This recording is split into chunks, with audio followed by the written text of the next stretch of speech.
अध्याय 1 फसल उत्पादन एवं प्रबंधन।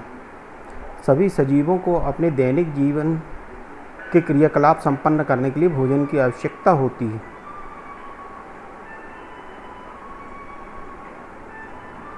एक विशाल जनसंख्या को भोजन प्रदान करने के लिए भोजन का उत्पादन बहुत आवश्यक है।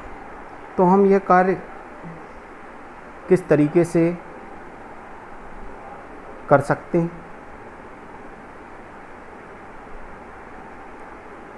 यह फसलों के उत्पादन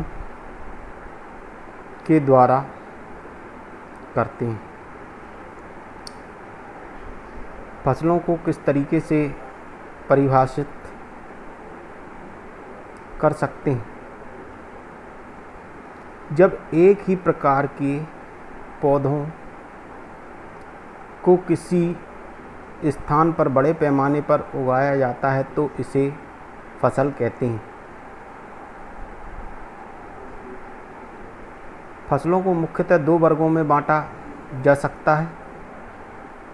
खरीफ की फसल, जिन्हें वर्षा ऋतु में बोया जाता है, जून से सितंबर तक इनकी बुआई होती है।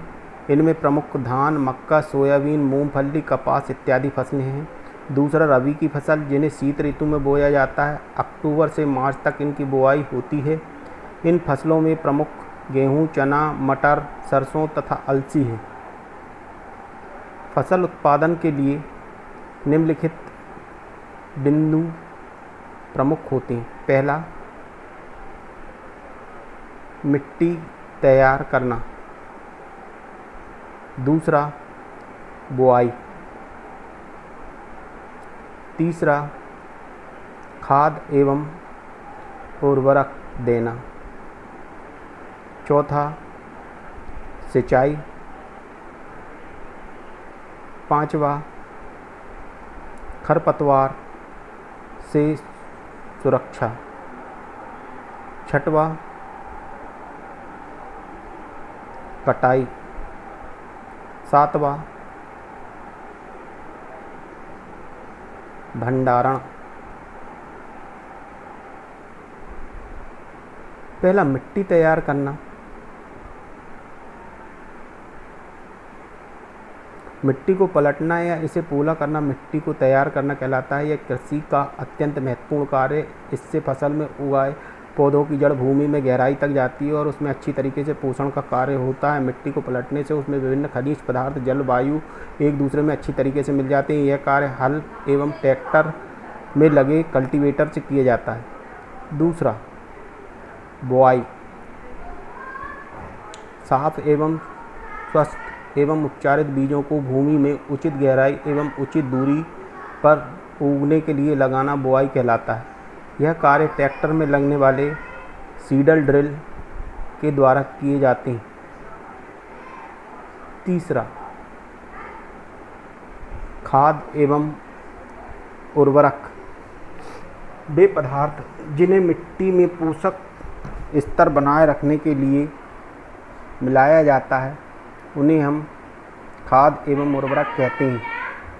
उर्वरक मानव निर्मित लवण हैं। उर्वरक का उत्पादन फैक्ट्रियों में होता है। उर्वरक से मिट्टी को ह्यूमस प्राप्त नहीं होती। प्रमुख उर्वरक नाइट्रोजन, फास्फोरस एवं पोटेशियम है। खाद एक प्राकृतिक पदार्थ है जो गोबर एवं पौधे के अवशेषों के विघटन से प्राप्त होता है। खाद खेतों में बनाई जा सकती है। खादों से मिट्टी को ह्यूमस प्रचुर मात्रा में प्राप्त नहीं होती। खादों में पोषक तत्व प्रचुर मात्रा में नहीं होते। चौथा, सिंचाई।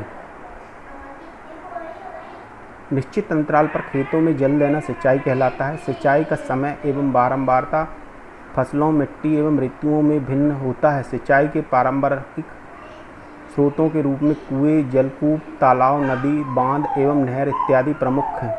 आधुनिक पद्धति में छिड़काव तंत्र एवं ड्रिप तंत्र का प्रयोग कर सिंचाई की जाती है। इससे पानी की बचत होती है। पांचवा, खरपतवार से सुरक्षा।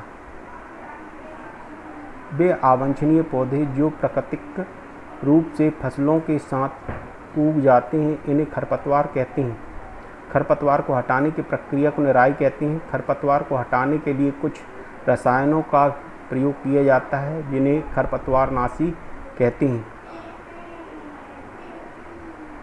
छठवां, कटाई। पूर्णतः पकी हुई फसलों को काटना कटाई कहलाता है। इसमें पौधों को खींचकर उखाड़ देते हैं या जड़ से काट लेते हैं। फसलों को काटने के लिए पारंपरिक रूप से हंसिए का प्रयोग किया जाता है था, अब थ्रेशर हार्वेस्टर का प्रयोग किया जाता है। सातवां, भंडारण। फसलों को अधिक समय तक सुरक्षित रखने एवं उसे नमी, कीट, चूहे एवं सूक्ष्म जीवियों से बचाने की प्रक्रिया को भंडारण कहते हैं। भंडारण जूट के बोरे, धातु के बड़े पात्र एवं साइलो बैग या भंडार गृह में करते हैं।